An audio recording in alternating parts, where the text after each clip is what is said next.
Bom dia, igreja, tudo bem? Ou boa tarde, ou boa noite. Estamos retornando ao estudo de Coríntios com muita alegria. Que o Senhor possa falar conosco, que o Senhor possa nos ensinar as profundezas da palavra dEle, que nós possamos cada vez mais aprender dEle, porque Ele tem muito a nos ensinar, é a palavra dEle.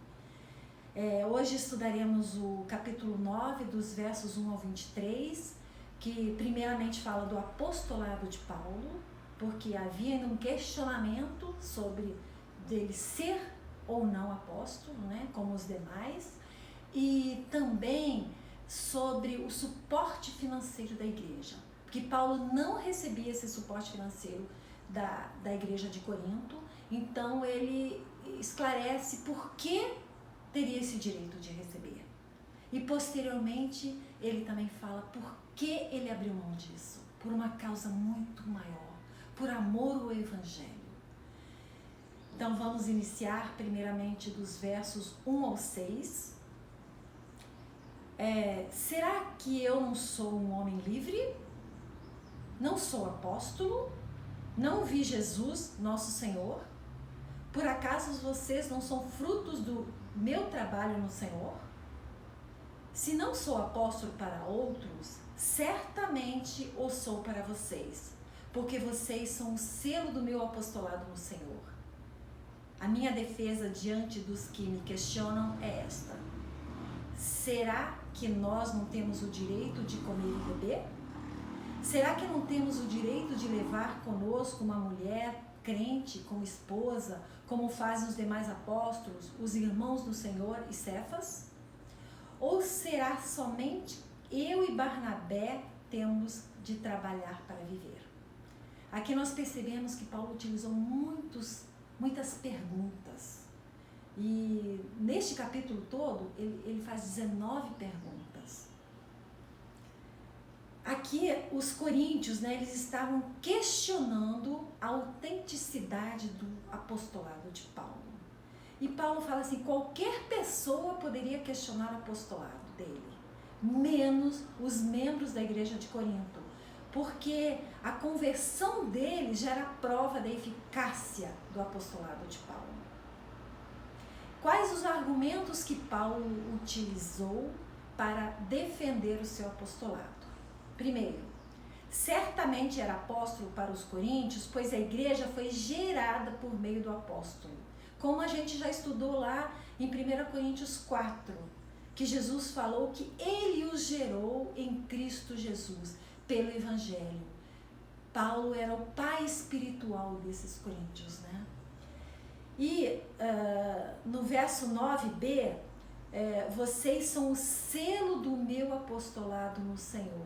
E selo aqui significa o direito de posse, propriedade exclusiva e inalienável.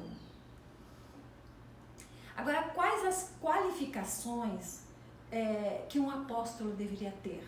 Que está na Bíblia, né? Para a autenticidade deles. Primeiro, teria que ter sido visto por Jesus, testemunho da ressurreição. Está lá em Atos, em várias partes de Atos está isso. Inclusive, quando escolheram Matias em substituição a Judas, né, eram esses requisitos que tinham lá. Então, para provar isso em relação a Paulo no verso 9.1 ele fala, não sou apóstolo, não vi Jesus, nosso Senhor. Então, uma das condições era ter visto Jesus. E Paulo também viu Jesus no caminho de Damasco, como está lá em 1 Coríntios 15:8. Por último, depois de todos, foi visto também por mim, como um nascido fora do tempo. Ali Paulo ele vem falando assim, Jesus após a ressurreição apareceu para várias pessoas e por último para Paulo. Então era uma prova de que Paulo tinha visto Jesus. E também para outra característica, outra qualificação era realizar sinais. Em 2 Coríntios 12:2 está, pois as minhas credenciais de apóstolo foram apresentadas por meio de vocês com toda a paciência, por sinais, prodígios e maravilhas. Então, Paulo realizou sinais, prodígios e maravilhas. E ainda para fortalecer o apostolado de Paulo, ele recebeu o ministério de Jesus, como está lá em Gálatas 1, 11 e 12. Mas informo a vocês, irmãos, que o evangelho por mim anunciado não é mensagem humana, porque eu não recebi de ser humano algum, nem me foi ensinado, mas eu o recebi mediante revelação de Jesus Cristo. Então, Paulo havia sido chamado pelo próprio Senhor. Agora, quais os direitos essenciais de um apóstolo? Casar-se e levar consigo uma esposa crente, como fizeram os outros, está em 9:5, que nós acabamos de ler, e não trabalhar secularmente enquanto estivesse no ministério. Era um direito, né? Como está em 9.4. Será que nós não temos o direito de comer e beber? Somente eu e Barnabé temos que trabalhar para viver? Porque os outros apóstolos recebiam ajuda financeira. Tinha gente da igreja de Corinto que também recebia ajuda financeira, mas Paulo e Barnabé não. Então, de certa forma, era uma injustiça e ele tinha esse direito. Agora, nos próximos versos que nós vamos ler, Paulo vai esclarecer por que ele tinha esse direito ao sustento pela igreja. Então vamos ler do 7 em diante. Quem é que vai à guerra às suas próprias custas? Quem planta uma vinha e não come do seu fruto? Ou quem apacenta um rebanho e não se alimenta do leite do rebanho? Será que eu não digo isso apenas como homem? Não é verdade que a lei também o diz? Porque na lei de Moisés está escrito: não amarre a boca do boi quando ele pisa o trigo. Por acaso Deus está preocupado com os bois? Será que não é certamente por nossa causa que ele está dizendo isso? É claro que é por nossa causa que isso está escrito, pois quem lavra deve fazê-lo com esperança, e o que colhe deve fazê-lo na esperança de receber a parte que lhe é devida. Se nós semeamos entre vocês as coisas espirituais, será muito recolhermos de vocês bens materiais? Se outros participam desse direito sobre vocês, não o temos nós em maior medida? Entretanto, não fizemos uso desse direito. Pelo contrário, suportamos tudo para não criarmos qualquer obstáculo ao Evangelho de Cristo. Vocês não sabem que os que prestam serviços sagrados se alimentam do próprio templo e os que servem ao altar participam do que é oferecido sobre o altar? Assim também o Senhor ordenou aos que pregam o Evangelho que vivam do Evangelho. Então aqui Paulo está defendendo os direitos que um servo do Senhor, um ministro do Senhor, e ele como apóstolo teria direito ao sustento. Então o primeiro argumento que Paulo utiliza, ele usou a linguagem da experiência humana e comparando o ministro do Evangelho a um soldado. Aí ele fala assim: quem é que vai à guerra às suas próprias custas? Depois ele compara um agricultor. Quem planta uma vinha e não come do seu fruto? E mais ainda, ele compara um pastor. Quem apacenta um rebanho e não se alimenta do leite do rebanho? Então, assim, aquele que trabalha, ele sempre recebe um sustento, um retorno, uma gratificação. E aqui Paulo está questionando. Depois, Paulo utilizou a lei e as práticas do Antigo Testamento para questionar o direito do sustento pela igreja. Então, o argumento dele é assim: se o animal deve comer depois de trabalhar, conforme a lei citada lá em Deuteronômio 25:4, né? Quanto mais um obreiro é digno do seu sustento. Então, em 1 Timóteo tem as duas partes, né? Paulo falou aqui nessa palavra, mas lá também tem. Não amordace o boi quando ele pisa o trigo. E ainda, o trabalhador é digno do seu salário. Então o boi, ele tinha o direito de comer sim. Deus estava preocupado com o animal, mas muito mais com aquele que está pregando o evangelho. Então, teria o direito ao seu salário, ao seu sustento. E aquele que trabalha para produzir a seara tem o direito de usufruir os seus produtos. Então, quem lavra e quem colhe deve ter esperança de receber a parte que lhe é devida. Lá em 9:10b. Então, se semear as coisas espirituais, pode recolher bens materiais. Então, Paulo está usando a plantação, a lavoura aqui, né? Dizendo assim, ó, quem planta pode colher. Ainda, o direito de receber o sustento poderia ser comparado aos sacerdotes e aos levitas, que eles trabalhavam no templo lá no Antigo Testamento, no altar, e aí eles tinham o direito de receber as primícias das ofertas, dízimos e dos sacrifícios para o seu sustento, porque eles não trabalhavam. Então no 9:13 Paulo fala: vocês não sabem que os que prestam serviço sagrado se alimentam do próprio templo e os que servem ao altar participam do que é oferecido sobre o altar? E por último, é o mandamento do próprio Jesus que aquele que trabalha no ministério deve viver dele. Ou pode, pelo menos, viver dele, né? Então, no 9:14, Paulo fala assim: assim também o Senhor ordenou aos que pregam o evangelho que vivam do evangelho. Agora nós vamos ler do 15 ao 18, e eu peguei novamente a segunda parte do verso 12 para mostrar a renúncia de Paulo ao direito de receber o sustento da igreja, ou de requerer o sustento da igreja. Entretanto, não fizemos uso desse direito. Pelo contrário, suportamos tudo para não criarmos qualquer obstáculo ao Evangelho de Cristo. Eu, porém, não tenho feito uso de nenhuma destas coisas, e não escrevo isto para que assim se faça comigo.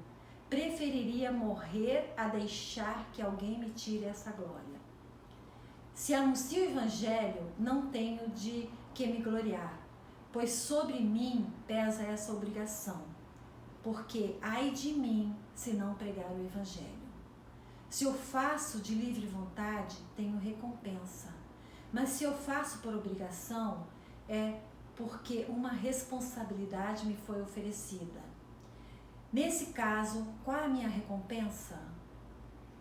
É que, anunciando o Evangelho, eu o apresente de graça, para não me valer do direito que ele me dá.